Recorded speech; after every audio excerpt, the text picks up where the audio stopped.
Welcome to another Pow Pow World video. If you don't know what Pow Pow World is, in short, I'm creating my own creature collector world inspired by the likes of Pokemon, Digimon, and other monster tamers. The collectible critters of this world are called Pow Pows, and on this channel, I'll be showing you how I designed them as well as building out my fictional world piece by piece. I highly recommend starting from the beginning if you want to be up to date with everything, but otherwise, let's continue on with the video. Today I'll be showcasing a personal favorite 3-stage Pow Pow line, and talking about one of my biggest concerns regarding designing creatures for a creature collecting world. But let's get straight into the designs. With this line, the middle/second stage is the one I designed first, but for showcasing purposes, we will go in evolution order. As I mentioned, I don't really work linearly when I make Pow Pow designs, like from the first stage to the third stage form. I pretty much just draw a creature that I think would be cool for this world and then decide if it feels whole enough to stand on its own, or if it looks like it needs another form to feel more complete, or if more forms would benefit it. With the original Pow Pow, I knew it can use a smaller, cuter form to start off as, so I did some pre-evolution design explorations, but I did some final evolution explorations too, since it might better inform the pre-evolution design. At first, I thought of doing a smaller lizard, since the middle stage kind of resembled Charmeleon. But I thought an egg-based design would better separate it from the Charmander line, and I also like when stages of a line are completely different things while still related. So an egg very much fits for this pre-evolution. But as I started fleshing out the design, I thought the egg looked a bit too goofy, and the fact that it hatches from an egg isn't really an important part of the line's concept. So I ended up making it an egg-lizard hybrid, which I think works out much better. The lizard attributes better keep the relationship between the two stages, while the egg shape kept the Pow Pow looking cute but also different from its evolution. Eggtricity. They are said to develop feet first because they are so eager to run around and explore their surroundings after hatching. They are very restless creatures. I wasn't very fond of this design when I first made it, since I was only creating it so the second stage Pow Pow would have a pre-evolution. But it's really grown on me.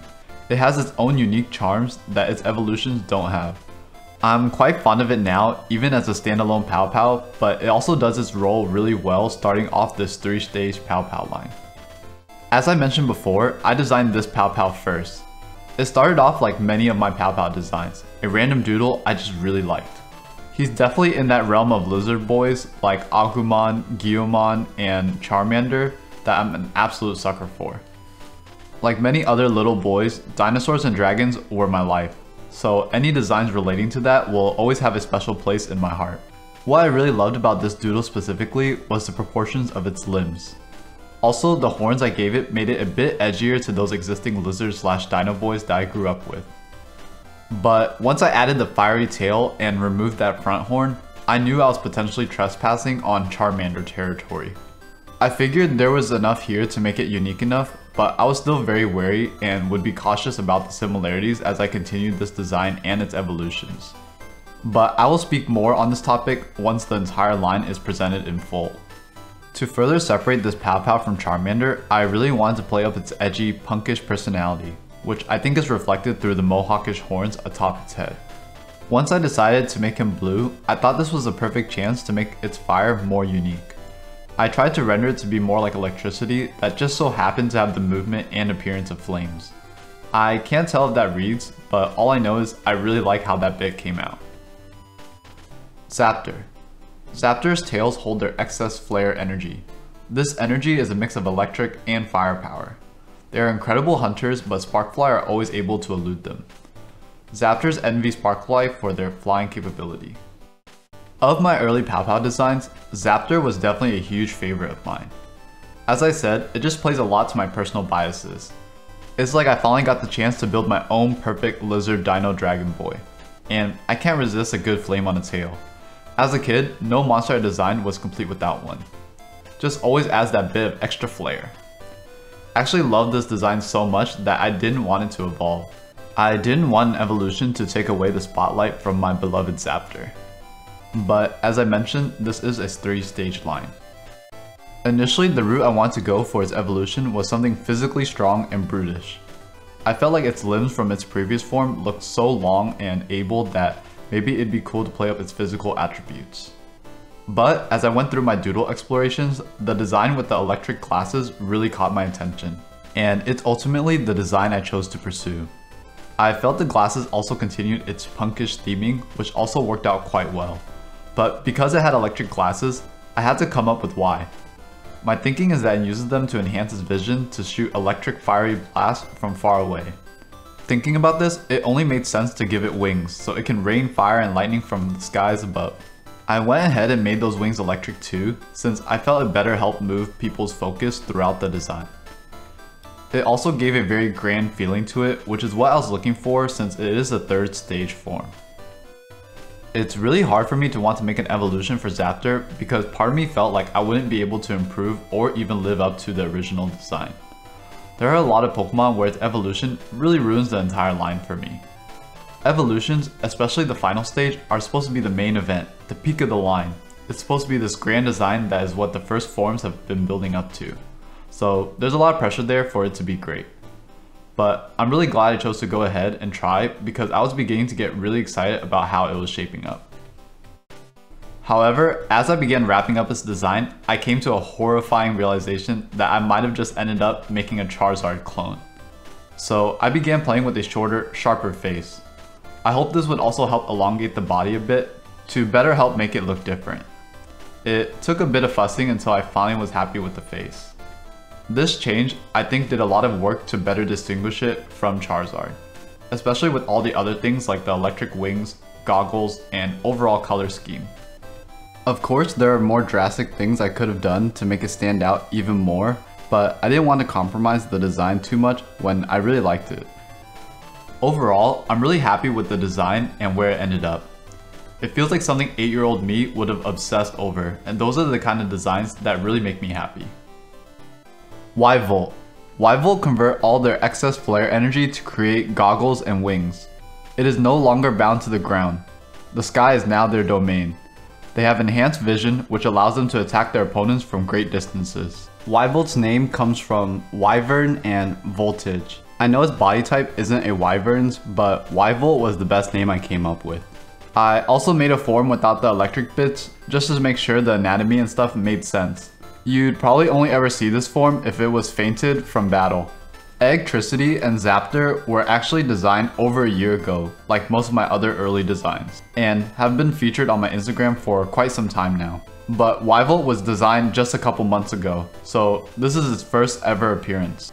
It was only a 2-stage line originally because I just liked Zaptor that much and wanted the line to end with Zaptor. But also, for my last project it was in, I didn't want many of my creatures to get that complicated or big because there were a lot of other things going on in that world. So Zaptor for the final form was just fine for that project.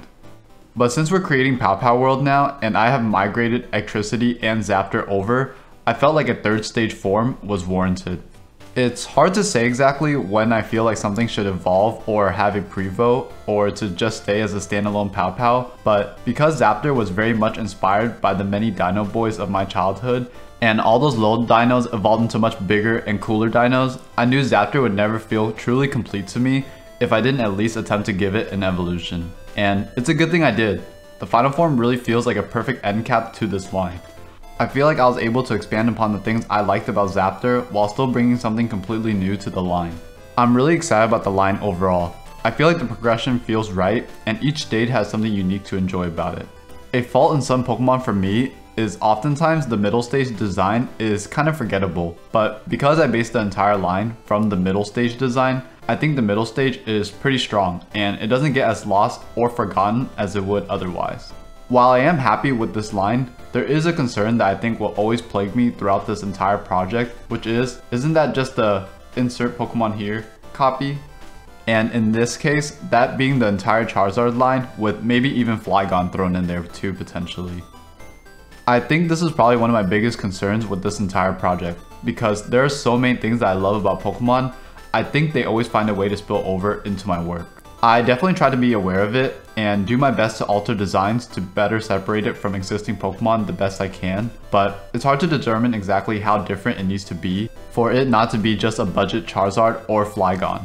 And it's hard to make changes because of course I made these design choices initially because they make sense to me and for its concept, and because I think they look good. But then when those choices end up making it look a bit like an existing Pokemon, it's pretty disheartening. I think I've done enough here to separate it from those existing Pokemon though, but you'll have to let me know in the comments what you think. Comparisons are always going to be a thing. Designs being compared to other franchises and existing creatures. It even happens in Pokemon. I think being aware of it is important though, and it can also help push the design forward to be even greater. I think if I didn't acknowledge that my design started to look a bit Charizard-like when it did, then I would have ended up with a much weaker design. But because I was aware, I had to really push and explore the design much more than I normally would, which is always a good thing, even if you don't end up using most or any of those explorations. But all those extra little changes did a lot for me to further separate it and improve its overall design. I feel like all those small tweaks really made Wyvolt Wyvolt.